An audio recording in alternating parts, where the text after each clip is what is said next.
Hey, welcome. So today we're going to tear apart one of the most repeated pieces of financial advice out there.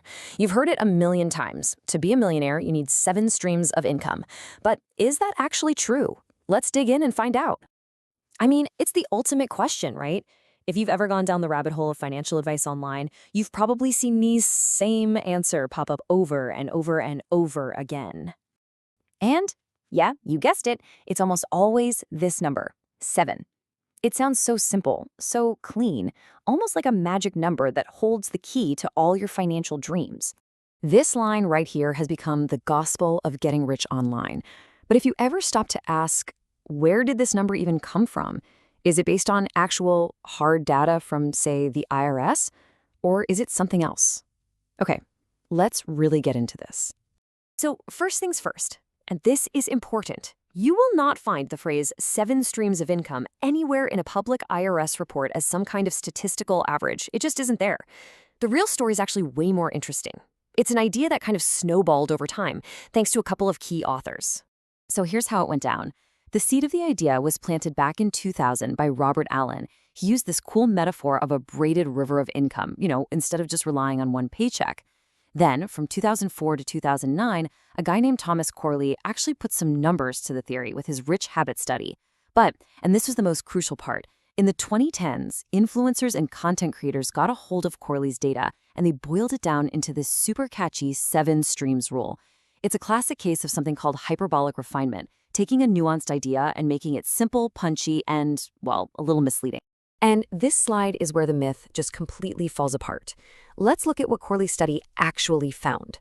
You can see right here, 65%, the vast majority of the self-made millionaires he studied had at least 3 streams of income. 45% had at least 4. But look at this, only 29% had 5 or more. So the idea that the average is 7, it's just not supported by the original data at all. So why 7? Why did that number stick?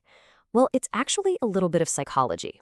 It turns out our brains are kind of wired to like the number 7. Back in 1956, a Harvard psychologist found that most people can only hold about 7 things in their short-term memory. So the number feels complete, but it's still simple enough to remember and, more importantly, to share. That's how it went viral. Okay, so enough about the myth. If that's not the truth, then what is? Let's pivot from the internet lore and look at what the cold, hard IRS data tells us about how the wealthiest people in America really make their money.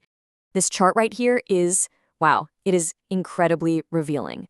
For the 400 wealthiest Americans, a jaw-dropping 65% of their income comes from capital gains. That's just the profit from selling assets. Another 16% comes from businesses they own. Now look at the bottom. Wages and salaries, the number one source of income for almost everybody else, makes up less than 5% of their total. This brilliantly illustrates the fundamental shift from earning a living to building real wealth. And it's not just that one chart. Another IRS study, which had the pretty cool name Over the Top, totally backs this up.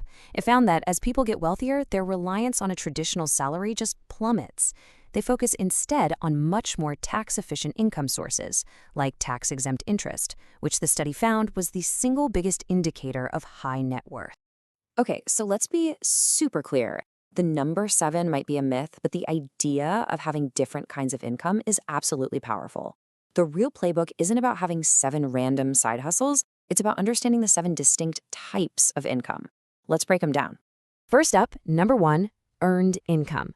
This is your 9 to 5, your salary, your paycheck. It's the foundation for pretty much everyone, but it's also a potential trap. Why? Because you're trading your time directly for money, which means you can never really scale it. And to top it off, it's the most heavily taxed income there is. Next is profit income. And this is the real scalability engine. This is the money you make from a business you own. It's the primary escalator to wealth because it lets you break the link between your time and your earnings. You use systems, leverage, and other people to make money around the clock. Third and fourth, we've got a pair: interest and dividend income.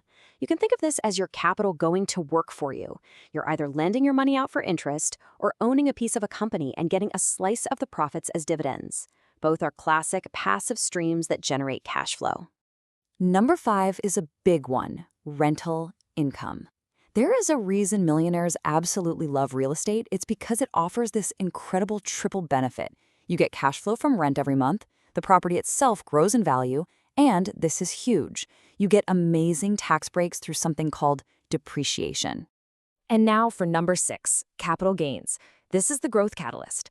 This is the profit you make from selling something, a stock, a business, whatever, for more than you paid for it. The secret sauce here is that long-term gains are taxed at a way lower rate than your regular salary, which is why it's the fast track for building wealth. And finally, number 7 is royalty income. This is the digital frontier, money from things like books, patents, or online courses. Its superpower is something called zero marginal cost of reproduction. What that means is you create it once and you can sell it an infinite number of times with almost no extra cost. It's pure leverage. Okay, so now that we know the 7 types of income, it brings us to a really important strategic question, what I like to call the millionaire's paradox. To get rich, should you focus all your energy on one thing? Or should you diversify into a bunch of things right away? The answer is, it's not an either-or. There are 2 totally different phases. You concentrate to build wealth. You go all in on one big thing, your business, your career, and give it everything you've got. Then, once you've built it, you diversify to preserve it. The multiple streams aren't the cause of success, they are the result of it. You use the profits from your main venture to build a fortress around your wealth. So the crucial point here is that there's a sequence, a path to follow. Step 1, concentrate. Master one high-leverage engine. Step 2, reinvest. Take the extra cash you're making and systematically move it into passive streams like stocks and bonds. Step 3, diversify. Now you can use your expertise to create related streams like consulting or royalties. And all along the way, step 4, optimize. Always be prioritizing the income streams that get the best tax treatment. You know, at the end of the day, this whole conversation, it's not really about the number 7 or even about a specific dollar amount. It's about something bigger. As Naval Ravikant suggests, true wealth isn't about having a ton of money. It's about having control over your time, about having choices. And building these resilient streams of income isn't some get-rich-quick scheme. It's about designing an architecture for a life that you truly own.